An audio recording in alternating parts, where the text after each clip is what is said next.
Hello YouTube, it's Mr. Yugioh here again, and today I'm going to go through the Lightsworn deck for March 2011 with the new ban list. So, well, first of all, we got your 2 Judgment Dragons, 3 Wulfs, 2 Celestia, 2 Ryko, 2 Lyla, 1 Lumina, a Jain, a Garoth, Aurkus, an Ehren, Lightsworn Monk, that's Honest, a Card Trooper, Glow Up Bulb, Plaguespreader Zombie, Effect Veiler, Necro Gardna, Shield Warrior, and final Gorz for the monsters.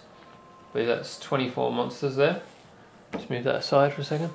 For the spells, we've got Karibo standing in for a 3rd Gold Sarcophagus because I'm running 3 Gold Sarcophagus. It's not too many. 3 Solar Recharge, 2 Pot of Duality, 1 Monster Reborn, 1 Monster Reincarnation, 1 Foolish Burial, 1 Charge of the Light Brigade, 1 Giant Trunade, and 1 Dark Hole. And for spells, for traps, we've got Mirror Force, Torrential Tribute, and 2 Beckoning Light. The whole deck totals at 42 cards. I really don't think you should play Lightsworns at 40 cards. You're asking to be decked out. 42 cards has been a good balance for me. I'll just talk to you through. A lot of people maybe want to run Royal Decrees. We can do. You simply would change your 4 traps there, your 2 Beckonings, Torrential and Mirror Force. You'd take them out and you'd basically replace them with 3 Royal Decrees and a 4th Monster Reincarnation, since you lose your Beckoning Lights. But I always like to side them in, because my opponent, they might side in their Light and Prism Mirrors. It's just more of a counter to them, more of a surprise to them. Okay, just talk to you about some of the monster lineup. Obviously, with the new ban list in place, we can only run 1 Honest now. But that's okay. I mean, we've got 3 Gold Sarcophagus now in the deck, which is really, really good in Lightsworns. You always should have run 2 in the first place. You can search out your many great cards, like your 2 Judgment Dragons, or maybe at that time you want to search out your Charge of Light Brigade. Solar Recharge could be a Foolish to set up your Celestia play. You could search out your Monster Reincarnation, Monster Reborn. There's just loads of great cards in Lightsworn. So it's one of those decks where you really can afford to play 3 Gold Sarcophagus. The Pot of Duality is there as well, just to provide you that extra power to draw and get the card you need to your hand, whether it be Honest or Judgment Dragon, rather than milling it. So it doesn't slow down the deck, obviously. Pot of Duality is definitely worth running. Now, Card Trooper, I haven't always run in Lightsworn, but I'm willing to give it a go at the moment. I've not really wanted to use it before, but we've lost 2 cards from this deck, and that is 1 Honest and 1 Cold Wave. So I just figured I'll just try and test out what to replace them 2 cards with. One of them I did replace with a Gold Sarcophagus, and I'm just testing out Card Trooper at the moment.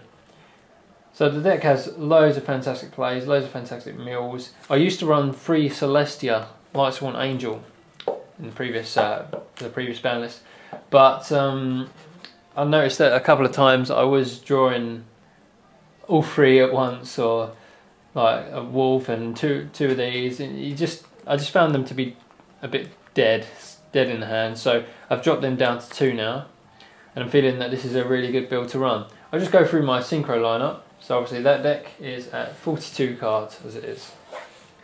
Synchro lineup stands at 1 Chimeratech Fortress Dragon, 1 Armory Arm, 1 Magical Android. I love going into Magical Android, and my opponents, I mean, it probably happened less now that Honest is down to 1, but my opponents seem to think, oh, Honest, you won't have an Honest, or they just forget that that is light as well, thinking that, oh, I'm not attacking into a Lightsworn, so he won't drop Honest. I drop this, and then they realise, and then they're suddenly thinking, ugh, damn.